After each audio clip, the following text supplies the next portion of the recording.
Bienvenidos, bienvenidas a esta capsulita que les va a contar sobre las bacterias. Vamos a trabajar con el texto de Santillana, que parte con una introducción sobre los microorganismos. Entonces empieza con esta pregunta: ¿qué son los microorganismos? Y te muestra como ejemplos gráficos la placa bacteriana de encías y dientes, y además el pan, ¿cierto? Que tiene hongos. Cuando uno deja el pan sometido mucho tiempo al ambiente, las esporas de los hongos llegan a él y crecen ahí. Del texto me gustaría rescatar de que estos microorganismos son visibles solo al microscopio, es decir, son bastante pequeños. Están midiendo en el orden de los nanómetros y los micrómetros. Un nanómetro es 1 por 10 elevado a menos 9 metros, y los micrómetros son medidas un poco más grandes, de 1 por 10 elevado a menos 6 metros. ¿Ya? La mayoría de ellos son unicelulares, quiere decir que están formados por una célula, imaginando que esto es una célula, pero también hay otros microorganismos que son pluricelulares, formados por muchas más células.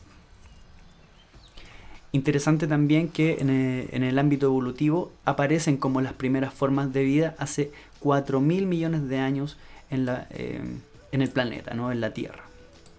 Son muy diversas, habitan en muchos ambientes, incluso ambientes extremos como el hielo polar o las aguas termales. También viven en nuestros cuerpos. Por ejemplo, nosotros tenemos bacterias de la flora normal o la biota normal, que se llama, que es sobre nuestra piel. Y también tenemos bacterias, por ejemplo, intestinales. Acá finalmente te presentan todos los tipos de microorganismos que vamos a revisar: bacterias, protistas, virus y hongos. La clase de hoy se centra en las bacterias.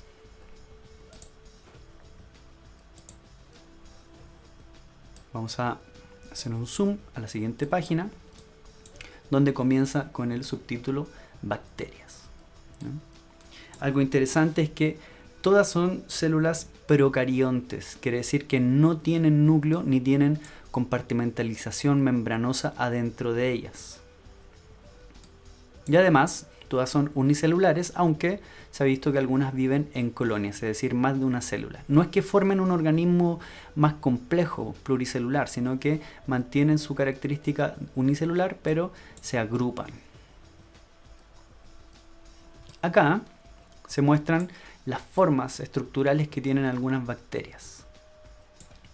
Por ejemplo, los streptococos. Cocos por su forma redondeada y strepto porque están formados en línea. Acá tienen la forma de bacilo. Aquí está el vibrión. Streptobacilos, ¿se fijan? Que quiere decir que son bacilos, pero ubicados u organizados en una forma de strepto, en línea. También tienen sarcinas, que son agrupaciones de bacterias esféricas. También tienen formas especiales de bacilos como los Clostridium. También hay tetracocos. Y acá se muestra una bacteria que tiene varios componentes estructurales. Uno de ellos es la membrana plasmática, que pueden ver ahí, delimitando a la célula. Esta está relacionada con el intercambio de sustancias. ¿Qué quiere decir esto? Que la bacteria no es un organismo que esté aislado del medio, sino que tiene contacto con las señales del entorno. Sustancias que están acá en el entorno pueden entrar a ella, o sustancias que están al interior de la bacteria pueden salir de esta. También aparece la pared celular que está por fuera de la membrana. Esta sirve como protección y para dar rigidez a este organismo. También están las fimbrias o pilis, estos, que se denominan pelitos, los pelos, ¿ya? Algunos de ellos sirven para adherirse a superficies. Por ejemplo, acá hay una superficie y el pili logra que la bacteria se adhiera a ella. Y también se ha descubierto que tienen relación con la recombinación genética, es decir, a través de pilis, los que se llaman pilis sexuales, se puede enviar información genética de una bacteria a otra bacteria, compartiendo así información genética. Esta información genética que comparten son los plásmidos. Estos son anillos de ADN y algunos tienen genes para poder resistir, por ejemplo, a antibióticos. No sé si se han dado cuenta de que los médicos no recomiendan la automedicación porque a veces las bacterias toman resistencias nuevas a ciertos antibióticos. Entonces, a la medida que uno va usando muchos antibióticos, se van seleccionando bacterias que resisten a ellos. Entonces, después no hay cómo pararlas ni hay medicinas para poder defenderse de estas. Esa es la gracia de los plásmidos. Acá ustedes pueden ver el ADN de la bacteria. No está cubierto por un núcleo en el caso de las células procariontes. Tiene información genética que va a dirigir todo el funcionamiento de la célula y además la información es hereditaria, es decir, cuando esta célula se divida va a generar una copia para que las dos células resultantes en el momento de la reproducción tengan la misma información genética. Algunas presentan flagelo que sirve para la movilidad, es decir, se mueven agitando esta estructura, pueden moverse en el medio ambiente en general acuoso. Y por último, los ribosomas, que se encargan de la producción de proteínas. Nosotros también tenemos ribosomas, son muy importantes porque generan proteínas. Muy bien, eso como primer punto. Vamos a avanzar y el libro a continuación nos muestra estas dos imágenes, ¿no? Y te pregunta, ¿qué tipo de bacterias son? ¿Recuerdas la forma que te mencioné anteriormente? ¿Cuántas bacterias se ven acá? Ahí se puede apreciar entonces que son dos bacterias, y las dos tienen forma de bacilos. Aquí podemos ver en mayor cantidad y mayor desarrollo de estos bacilos que formando fibras se denominan entonces streptobacilos.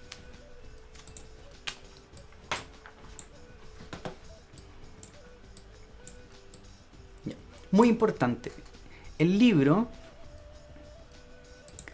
nos va a mostrar para cada uno de los tipos de microorganismos características de la reproducción, de la nutrición y de la respiración, ¿ya? Por lo tanto, vas a ir encontrando que cada microorganismo presenta estas características funcionales y el libro te da información sobre estos tres tópicos. Esto es muy importante ya que ahora estás tomando apuntes, ¿cierto? Para generar las ideas secundarias y obviamente al explicarlas generar ideas terciarias o cuaternarias si necesitas ramificar en tus apuntes o en tus mapas mentales, como ya ha sido propuesto en los primeros videos. Vamos a ver entonces información sobre la reproducción. Muy importante, las bacterias se reproducen de manera asexual, por división celular. ¿Qué quiere decir eso? Quiere decir que una bacteria, ¿ya?, va a dar origen de forma asexual, es decir, no va a haber un intercambio genético con otra bacteria, sino que a partir de esta se va a generar una copia. Por lo tanto, asexual se refiere a que hay una división celular que no implica un cambio o un relacionarse con otro organismo para intercambiar genes, ¿ya? Esto se llama también fisión binaria.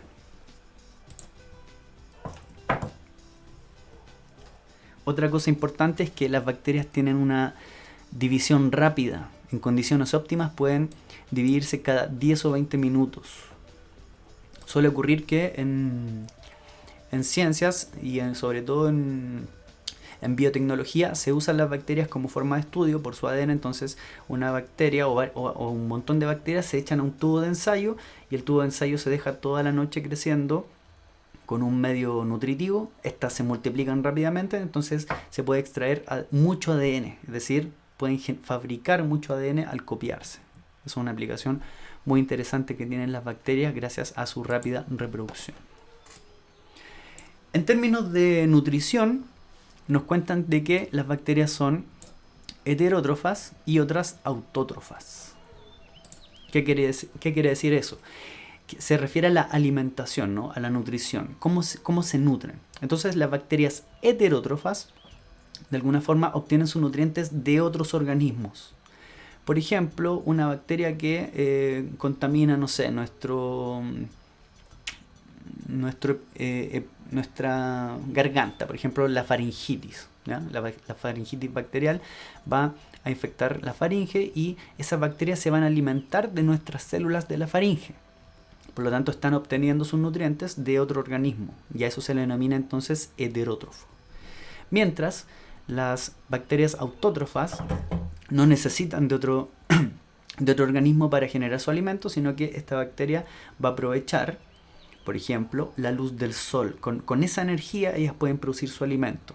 Esas serían las bacterias autótrofas fotosintéticas. Pero hay otras que son quimiosintéticas. Ahí está. Que en vez de obtener energía de la luz, la obtienen de otros componentes químicos, como por ejemplo el azufre, el hierro y otros compuestos hidrogenados. Y por último, la respiración, que ocurre obviamente a nivel celular, sirve para la obtención de energía, es decir, a partir de esos nutrientes que se generaron de forma heterótrofa y autótrofa, se obtiene la energía, ¿ya? Finalmente, el libro nos cuenta de que esa respiración puede ser aeróbica o anaeróbica. ¿Qué quiere decir esto? Aeróbico significa que son organismos que hacen su respiración, es decir, obtienen energía de los nutrientes, pero necesitan oxígeno. En cambio, hay otras bacterias que son anaeróbicas que no requieren oxígeno. Entonces piensa tú en un ambiente que no tiene oxígeno y que la bacteria igual puede hacer un proceso de respiración celular. Así entonces, y conociendo estas características, se presenta un mundo de posibilidades bacterianas que pueden crecer en distintos ambientes y en distintas situaciones químicas, ¿no? Entornos que son muy complejos, sin oxígeno, por ejemplo, en los fondos marinos, se alimentan del hierro, sin condiciones de luz, a altas temperaturas en los volcanes submarinos, ¿no? Así que las bacterias han sido muy exitosas a nivel evolutivo y están presentes en el hoy, en el pasado y probablemente en el futuro, siendo estas organismos muy exitosos a nivel evolutivo. Espero que les haya gustado, que estén bien.